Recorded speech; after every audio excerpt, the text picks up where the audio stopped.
नमस्कार विद्यार्थी मित्रांनो, चला शिकूया व्याकरण या चॅनलमध्ये मी आपले स्वागत करीत आहे।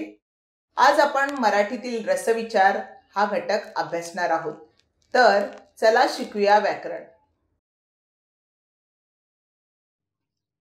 आज आपण रसविचार हा घटक अभ्यासणार आहोत।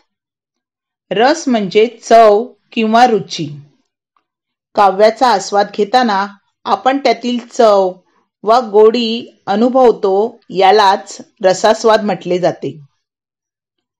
रसविचार करताना स्थायी भाव लक्षात घेणं महत्त्वाचं आहे। स्थायी भाव म्हणजे काय ते पाहूया। माणसाच्या अंतःकरणात काही भावना कायमच्या वास करीत असतात, त्यांना स्थायी भाव म्हणतात। प्रेम करण्याची, रागवण्याची, हसण्याची, दुःखाची, पराक्रमाची अशा विविध प्रकारच्या भावना यांना स्थायी भाव म्हणतात। साहित्यामध्ये कोणकोणते स्थायी भाव दिसून येतात ते पहा। रती, उत्साह, शोक, क्रोध, हास, भय, जुगुप्सा म्हणजेच कंटाळा, विस्मय, शम म्हणजे शांती। आता रसविचार या संकल्पनेविषयी अधिक जाणून घेऊया। रस ही संकल्पना संस्कृत साहित्यातून आलेली आहे। रस फक्त काव्यातच असतो असे नाही, तर तो सर्व प्रकारच्या साहित्यात असतो। साहित्याच्या वाचनाने अंतःकरणातील स्थायी भावामुळे रस निर्माण होतात। साहित्यात एकूण 9 रस आहेत, त्यांना नवरस असे म्हणतात। मराठी साहित्यात कोणकोणते नवरस आहेत ते आपण पाहूया। शृंगार, वीर, करुण, रौद्र, हास्य, भयानक, बीभत्स, अद्भुत, शांत असे एकूण 9 रस आहेत। पहिला रस आहे शृंगार रस आणि रती हा त्याचा स्थायी भाव आहे। स्त्री पुरुषांना एकमेकांविषयी वाटणाऱ्या प्रेमातून, आकर्षणातून, विरहातून या रसाचा उगम होतो। उदाहरण पहा। डोळे हे जुलमी गडे, रोखुनी मज पाहू नका। आणखीन एक उदाहरण पहा। सहज सख्या एकदाच येई सांजवेळी। या दोन्ही उदाहरणावरून लक्षात येतं की स्त्री पुरुषांना एकमेकांविषयी जे आकर्षण वाटतं किंवा जे काही विरह असेल, प्रेम असेल, त्यातून शृंगार रस येथे दिसून आलेला आहे। दुसरा रस आहे वीर रस आणि त्याचा उत्साह हा स्थायी भाव आहे। पराक्रम, शौर्य, धाडस, लढाऊ वृत्ती, धीरोदात्त प्रसंग यांच्या वर्णनातून हा रस निर्माण होतो। उदाहरण पहा।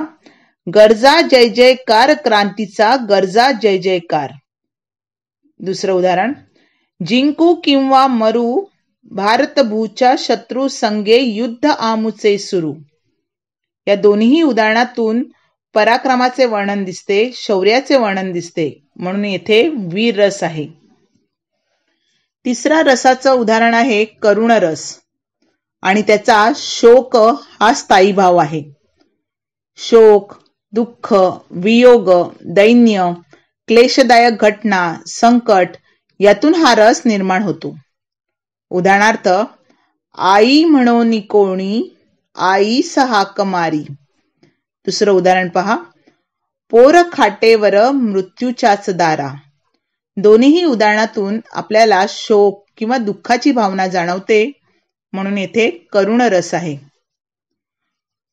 पुढील चौथा रस आहे रौद्र रस आणि त्याचा क्रोध हा स्थायी भाव आहे। क्रोधाची तीव्र भावना, निसर्गाचे प्रलयकारी रूप यातून हा रस निर्माण होतो। उदाहरण पहा। पाड सिंहासने दृष्टती पालथी, ओढ हत्ती वरुनी मत्त नृप खालती। या उदाहरणातून क्रोधाची तीव्र भावना लक्षात येते, म्हणून येथे रौद्र रस दिसून येतो। पुढील पाचवा रस आहे हास्य रस आणि त्याचा स्थायी भाव आहे हास। विसंगती, विडंबन, असंबद्ध घटना, चेष्टा यांच्या वर्णनातून हा रस निर्माण होतो। उदाहरण पहा। उपास मजला गला सखेबाई, उपास मजला गला। आणि दुसरं, परटा येशील कधी परतून. या दोन्ही उदाहरणातून विडंबन दिसून येते, चेष्टा दिसून येते, म्हणून येथे हास्य रस आहे. पुढील रसाचा प्रकार आहे भयानक रस. भय हा त्याचा स्थायी भाव आहे. भयानक वर्णने, भीतीदायक वर्णने, मृत्यू, भूतप्रेत, स्मशान, हत्या इत्यादीच्या वर्णनातून हा रस आढळतो. उदाहरण पहा. ओढ्यात भालू ओरडती, वाऱ्यात भूते बडबडती, डोहात सावल्या पडती. म्हणजे भीतीदायक असं वर्णन या उदाहरणातून दिसून येतं, म्हणून येथे भयानक रस आहे. पुढील 7वा प्रकार आहे बीभत्स रस. कंटाळा हा त्याचा स्थायी भाव आहे. किळस, वीट, तिटकारा यांच्या वर्णनातून हा रस आढळतो. उदाहरण पहा. ही बोटे चगळत काय बसले, हे राम रे लाळही, शिशी दोंड अति अमंगळ असे, आधीच हे शेंबडे, आणि काजळ ओघळे वरुनी हे, त्यातूनही हे रडे. म्हणजे एक प्रकारचा किळस येतो ते वाचल्यावर उदाहरण, म्हणून येथे बीभत्स रस दिसून येतो. 8वा रस आहे अद्भुत रस आणि विस्मय हा त्याचा स्थायी भाव आहे.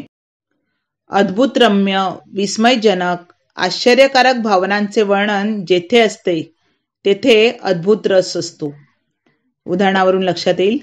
असावा सुंदर चॉकलेटचा बंगला, चंदेरी सोनेरी चमचमता चांगला. दुसरं उदाहरण आहे. आटपाट नगरात दुधाचे तळे, तळ्याच्या काठी पेढ्यांचे मळे. आता या दोन्ही उदाहरणामध्ये अद्भुत गोष्टी आपल्या समोर मांडलेल्या आहेत. विस्मयजनक, आश्चर्यकारक भावनांचे वर्णन येथे दिसून येते, म्हणून येथे अद्भुत रस आहे. पुढील रस आहे शांत रस. शम हा त्याचा स्थायी भाव आहे. भक्तिभाव व शांत स्वरूपातील निसर्गाचे साहित्यातील वर्णनात शांतरस आढळतो. उदाहरण पहा. घनश्याम सुंदरा श्रीधरा, अरुणोदय झाला. आणि दुसरं उदाहरण आहे. आता विश्वात्मके देवे, येणे वाग्यज्ञे तोषावे, तोषोनी मज द्यावे, पसाय दान आहे. एक प्रकारे शांतीचा अनुभव, भक्तिभावाचा अनुभव या उदाहरणातून होतो, म्हणून येथे शांतरस आहे. आता खालील काही ओळी आहेत, त्या ओळींमधला रस आपल्याला ओळखायचा आहे. पहिलं उदाहरण पहा. दिवा जळे मम व्यथा घेऊनी, असशील जागी तूही शयनी, पराग मिटल्या अनुरागाचे, उसाशात वेचून गुंफुनी. या ठिकाणी प्रेमाचे, आकर्षणाचे वर्णन आहे, म्हणून येथे शृंगार रस आहे. दुसरं उदाहरण पहा. जो वरती हे जीर्ण झोपडे अपुले, दैवाने नाही पडले, तो वरती तू झोप घेत जा बाळा, काळजी पुढे देवाला. इथे एक प्रकारे शोकाची भावना, दुःखाची भावना दिसते, म्हणून इथे करुण रस आहे. तिसरं उदाहरण पहा. लाडका बाळ एकुलता, फाशीची शिक्षा होता, कवटाळून त्याला माता, अति आक्रोशे, रडते केविलवाणी, भेटेन 9 महिन्यांनी. या उदाहरणात तो मुलगा आपल्या आईला सांगतोय की जरी मला फाशीची शिक्षा झाली तरी मी पुन्हा तुझ्याच पोटी जन्माला येणार आणि पराक्रम दाखवणार आहे. या उदाहरणातून वीर रसाचा अनुभव आपल्याला येतो. पुढचं उदाहरण पहा. आम्ही कोण म्हणून काय पुसता, दाताड वेंगाडुनी, फोटो मासिक पुस्तकात ना तुम्ही, का आमुचा पाहिला. हे उदाहरण विडंबन काव्याचे असल्यामुळे येथे हास्यरस दिसून येतो. पुढील उदाहरण पहा. मुंबईचा कामगार कचऱ्याच्या ढिगाऱ्या शेजारी ओकारी आणणाऱ्या दुर्गंधीत आयुष्यभर खितपत पडलेला असतो. हे उदाहरण वाचल्यावर किळस वाटतो, म्हणून येथे बीभत्स रस दिसून येतो. पुढील उदाहरण पहा. सर्वात्मका शिवसुंदरा, स्वीकार या अभिवादना, तिमिरातुनी तेजाकडे, प्रभू आमुच्याने जीवना. या उदाहरणातून शांतीचा अनुभव येतो, भक्तिभाव दिसून येतो, म्हणून येथे शांतरस आहे. पुढील उदाहरण पहा. मनीषाच्या त्या वर्तनाकडे आई डोळे वटारून पाहत होती. येथे क्रोधाची भावना दिसून येते, म्हणून येथे रौद्र रस आहे. पुढील उदाहरण पहा. नगरातले लोक सारेच वेडे, वेड्यानी बांधलेत बर्फीचे वाडे. यात अद्भुत रम्यता आहे, आश्चर्यकारक वर्णन आहे, म्हणून येथे अद्भुत रसाचा प्रत्यय येतो. पुढील उदाहरण पहा.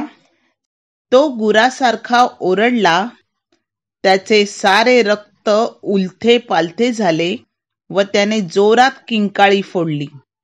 या उदाहरणातून भीतीचा अनुभव येतो, म्हणून येथे भयानक रस आहे.